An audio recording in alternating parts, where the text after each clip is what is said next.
절에 들어가면서 지나는 여러 문 가운데 천왕문이 있습니다. 험상구전 수호신 사천왕이 사악한 기운이 들어오지 못하게 지키는 곳이죠.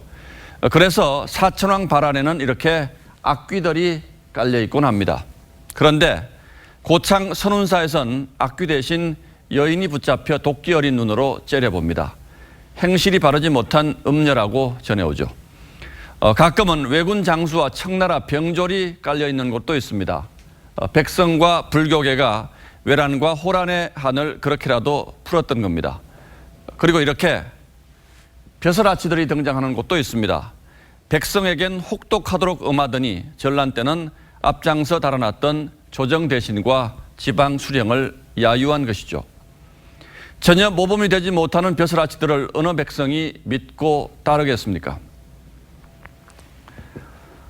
시민단체 경실련이 청와대 공직자 65명이 보유한 아파트를 조사해 문재인 정부 출범 후 평균 40% 3억 2천만 원씩이 올랐다고 밝혔습니다. 현 정부 부동산 정책 설계자라는 김수현 전 정책실장과 소득주도 성장을 주도한 장하성 전 정책실장의 아파트는 10억 원 넘게 올랐습니다. 장 전 실장은 내가 강남 살아봐서 아는데 모든 국민이 강남 살 필요가 없다고 했던 바로 그분입니다. 사실 청와대 공직자들의 아파트값 상승률은 지난 2년 서울의 아파트 상승률과 엇비슷합니다. 그런데 왜 경실련은 소득주도 성장이 아닌 불로소득 성장이라고 비꼬았겠습니까?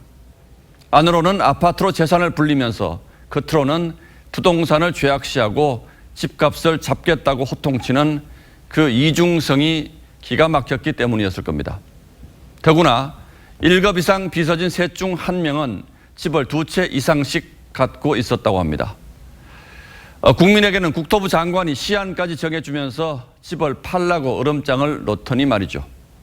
더 황망한 사실은 얼마 전 대통령이 부동산 가격이 안정돼 있다, 자신 있다고 장담한 겁니다.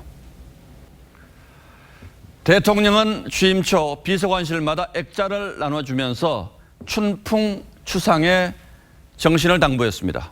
그런데 실상은 정반대였던 게 어디 이 부동산 문제뿐이겠습니까? 그런데도 청와대는 일부의 사실로 전체를 해석하지 말아달라고 당부했습니다. 무슨 문제가 터지든 자신들에게는 봄바람 같고 다른 사람에게는 가을 서리 같은 청와대 사람들의 자신감에 다시 한번 놀랄 따름입니다. 12월 12일 앵커의 시선은 불로소득 주도 성장이었습니다.